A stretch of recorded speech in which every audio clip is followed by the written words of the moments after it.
ने उन्हें एक उपाय सुझाया। केंदुकलई ने कहा कि जब वे मां की स्तुति करना शुरू करें, तब राजा गर्भगृह के एक छोटे छिद्र से मां के दर्शन कर सकते हैं। जब केंदुकलई ने मां कामाख्या की स्तुति की, तब देवी उनकी भक्ति और विशेष पूजा से प्रसन्न होकर प्रकट हुई। लेकिन शीघ्र ही देवी को राजा नर नारायण की छिपी उपस्थिति का आभास हो गया। यह एक अनादर और छल था, जिससे मां कामाख्या क्रोधित हो गईं। यह अपमान उन्हें असहनीय लगा और उन्होंने राजा नर नारायण को श्राप दे दिया कि उनके वंश का कोई भी सदस्य यदि इस क्षेत्र में प्रवेश करेगा तो उसकी मृत्यु हो जाएगी। देवी के इस श्राप से भयभीत होकर राजा नर नारायण ने वह क्षेत्र छोड़ दिया। यह श्राप इतना प्रभावशाली था कि आज भी उनके वंशज कामाख्या क्षेत्र से गुजरते समय अपनी आंखें ढक लेते हैं या छत्र का उपयोग करते हैं, ताकि वे गलती से भी मां कामाख्या के दर्शन न कर लें। यह घटना केवल राजा नर नारायण तक ही सीमित नहीं रही, इसका प्रभाव केंदुकलई पर भी पड़ा। कुछ कथाओं के अनुसार देवी ने क्रोधित होकर केंदुकलई का सिर धड़ से अलग कर दिया। अन्य कथाएं कहती हैं कि मां ने उन्हें पत्थर की मूर्ति में बदल दिया। दोनों ही कथाएं मां कामाख्या के क्रोध और केंदुकलई के प्रति उनके अद्वितीय संबंध को दर्शाती हैं। यह कथा मां कामाख्या की अपार शक्ति और भक्तों की गहरी आस्था का प्रतीक बन गई।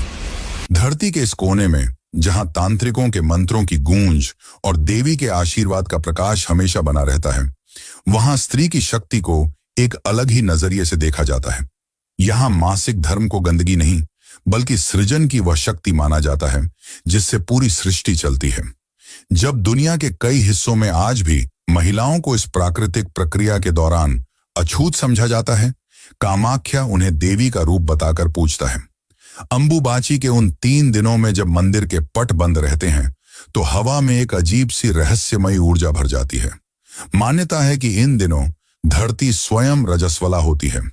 जब मंदिर फिर से खुलता है, तो भक्तों के हाथों में जो लाल कपड़ा आता है, वह सिर्फ एक प्रसाद नहीं, बल्कि प्रकृति के उस रहस्य का प्रतीक है जिसे समाज ने सदियों से छुपाने की कोशिश की है।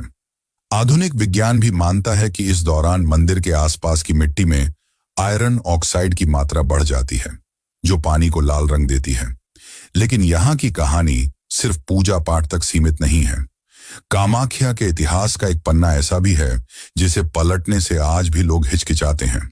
देवदासी प्रथा के नाम पर चली आ रही वह कुप्रथा, जिसने न जाने कितनी महिलाओं के जीवन को तहस नहस कर दिया। मंदिर की सेवा के नाम पर शुरू हुई यह परंपरा धीरे धीरे महिलाओं के शोषण का साधन बन गई। आज जब यह प्रथा बंद हो चुकी है, तब भी इसकी यादें यहाँ की दीवारों से चिपकी हुई हैं।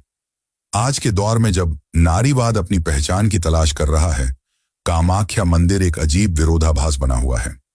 एक तरफ तो यह स्त्री शक्ति का प्रतीक है, जहां दुनिया भर से महिलाएं अपनी आध्यात्मिक ताकत को तलाशने आती हैं। दूसरी ओर इसका अतीत उन सामाजिक बेड़ियों की याद दिलाता है जिन्हें तोड़ने में अभी बहुत समय लगेगा। शायद यही इस जगह की सबसे बड़ी सीख है कि शक्ति और शोषण के बीच की रेखा हमेशा बहुत पतली होती है। यहां आकर हर महिला को एहसास होता है कि उसके शरीर में छिपी वह शक्ति, जिसे समाज ने सदियों से अपवित्र कहा, वही असली देवत्व है। जब वह लाल कपड़े को प्रसाद के रूप में लेती है, तो वह सिर्फ एक धार्मिक अनुष्ठान नहीं, बल्कि अपने अस्तित्व का उत्सव मनाती है। कामाख्या की यही सच्चाई इसे दुनिया भर में इतना खास बनाती है।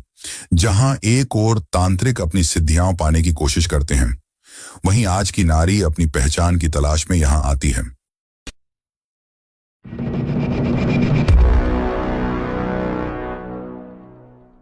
तो दोस्तों, ये कथाएं हमें इस मंदिर में माता की उपस्थिति का प्रतीक देती हैं। यह कोई साधारण मंदिर नहीं, बल्कि कई अनसुलझे रहस्यों से भरा हुआ है। अगर आप इस वीडियो को यहां तक देख चुके हैं, तो इसका मतलब है कि कहीं ना कहीं आप भी इस रहस्य से जुड़े हुए हैं। अब सवाल ये है, क्या आप इस दिव्य ज्ञान को दूसरों तक पहुंचाना चाहते हैं?